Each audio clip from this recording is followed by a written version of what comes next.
क्या आपने कभी सोचा है ये जो अलग अलग तरह की डिलीवरीज हैं, जैसे कि आपके important letters, fruits, vegetables and milk आपके घर कैसे पहुंचते हैं? हाँ, ये तभी पॉसिबल है क्योंकि जहां आप रहते हैं उस घर का एक निश्चित पता है। Each one of you have a unique house address which helps us track our location. Now if we talk about a Cartesian plane, there are infinite points in this plane and each point is having a location, a specific location.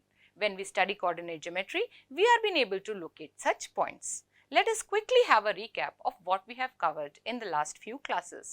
तो हमने देखा x axis बनाना, y axis बनाना, origin को mark करना, positive integers x axis पर, negative integers x axis पर, positive integers y axis पर और negative integers y axis पर प्लॉट करना। इसके बाद हमने जाना कि standard form of linear equation क्या होती है, that is ax plus by plus c equal to 0, where x and y are variables, a is the coefficient of x, b is the coefficient of y and c is the constant.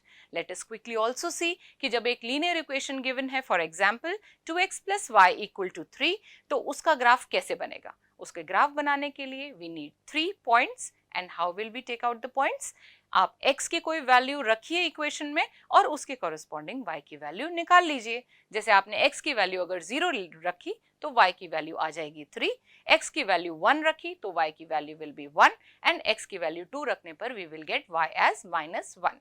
So now we get 3 points. We'll quickly plot them on the graph like this and then join these points to get the required line of the linear equation. आज की class में हम समझेंगे कि कैसे x axis के parallel lines draw करी जा सकती हैं और कैसे y एक्सिस के पैरेलल लाइंस को हम प्लॉट कर सकते हैं और इनकी इक्वेशंस कैसी बनेंगी। तो अगर हमारे पास ये एक इक्वेशन है y is equal to 5 and we want to represent it in one variable, then simply we'll draw this number line and mark 5 on it, that will be in one variable. Now if we want to represent the same equation in two variables, तो जैसे कि हम जानते हैं standard form of linear equation in two variables is ax plus by plus c equal to 0. तो इस equation को भी two variables में लिखेंगे। वो लिखने के लिए x का कोएफिशिएंट हमें 0 करना पड़ेगा because there is no variable x in the equation. Then we'll have 1y and then -5 because we are taking it on the left hand side. After this we'll try to find 3 points which satisfy this linear equation. We'll draw this table and we'll find the points. For finding out the points, जैसे कि हम जानते हैं x की value आप ले लीजिए 0 और उसको इक्वेशन में पुट कीजिए और y की वैल्यू निकाल दीजिए which will be 5. Again for the second point, you can take x as 3 and put it in the equation and get the value of y as 5 again. अब आप x को -2 रखिए equation में और y की value फिर से आप देखेंगे कि 5 आई। ऐसी इक्वेशंस में आप x की किसी भी वैल्यू को पुट करेंगे तो y की वैल्यू आपके पास कांस्टेंट रहेगी विच इज 5। हम अपने टेबल को भर लेते हैं, उसके बाद हम इन पॉइंट्स को प्लॉट करते हैं ग्राफ में।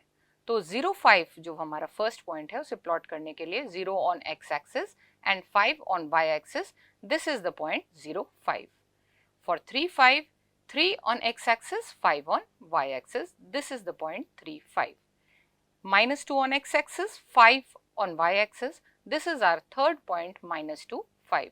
Now we'll join these points to get the line of y is equal to 5. We clearly see that such a line is parallel to x axis. इसी तरह बहुत सारी x axis के parallel lines हम draw कर सकते हैं और y axis के parallel lines भी draw कर सकते हैं। तो आज के सेशन में हमने सीखा कि कैसे x एक्सिस के पैरेलल लाइंस और y एक्सिस के पैरेलल लाइंस हम प्लॉट कर सकते हैं। तो अगर आपके पास एक इक्वेशन है 2x + 9 = 0, तो सबसे पहले अगर आपको इसका ग्राफ प्लॉट करना है तो आप इसे स्टैंडर्ड फॉर्म में लिखेंगे और स्टैंडर्ड फॉर्म में लिखने के बाद आगे का टास्क आपके लिए है। आपको अपनी नोटबुक में ग्राफ पेपर पे ये वाली लाइन का ग्राफ बनाना है। तो आज के सेशन के लिए इतना ही, जल्दी मिलते हैं नेक्स्ट सेशन में।